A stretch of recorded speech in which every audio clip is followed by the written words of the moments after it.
Welcome to Brown Sugar.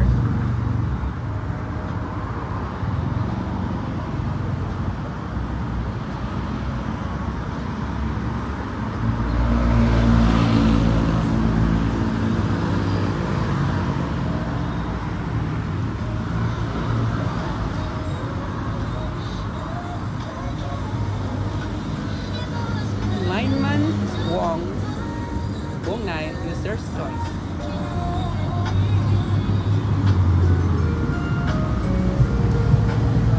Tcharam! So our friends are here. So hindi pa sila nakaka-move on sa Christmas. Sige, advance Merry Christmas lang. So ito yung magbo-birthday. Siya yung nasa harapan. Ito yung mga from kindergarten department. At ako talaga ang nag-iisa sa pratom department. So, bago tayo pumunta sa taas, tingnan natin ang style. So, ganito. So, diba? Ayan. Luwang pala, oh. Pati doon. Ang ganda-ganda, diba? So, pipili ka kung saan ka pwesto. So, here, pag gusto mo ng mas mataas na upuan. Ayan. Tapos, ito naman ang kanilang, production. So, dito yung mga. So, ngayon, itutour ko na kayo sa taas. Okay. Ito na tayo sa taas.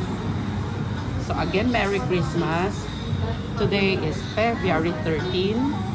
Pero, hindi pa nga sila nakaka-move on sa kanilang mga pa-Christmas decor. Ayan. Ay, ito yung taas. Dahil alas 6 pa lang, wala pang katao-tao. At, syempre, medyo hindi pa siya crowded dahil nga walang tao.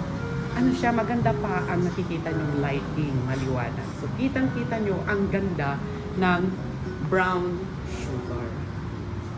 So, ito yung kanilang lamesa na anong tawag na dyan? Marble. Tapos, ang kanilang upuan ay sofa style. Sofa? Malambot. So, yun lang guys. Ang vlog na ito ay hatid sa inyo ng Brown Sugar. Yan. So, ang ganda siya. Ito na yung sa labas, sa highway. Ikita mo. Diba? Andiyan na yung mga car, diba? Maganda siyang puntahan kasi hindi siya super crowded. So, yun lang ang maipipintas ko. Hindi pa sila nakapagligpit ng mga Christmas decor. So, let's go na sa baba dahil magdi-decide si birthday boy kung saan ba kami sa ground floor or sa second floor. If you like this video, please don't forget to hit the like button and comment. Salad. Ha? Salad or pasta? Kahit na ano, kasi cheat night ko tonight. I mean, there's meat. You can eat meat, right? Sure. But not rice. Oo Okay, so yan na si birthday boy. Birthday boy bilang finale, ano ang masasabi mo? Ang buhay is what you make it. Life is what you make it. If you want to be sad, you're gonna be sad. But if you want to be happy, make your life happy. That's why you are happy today. That's true. Happy birthday. Not only today, but every day The actually. rest of my life. Thank you. YOLO! Bye guys!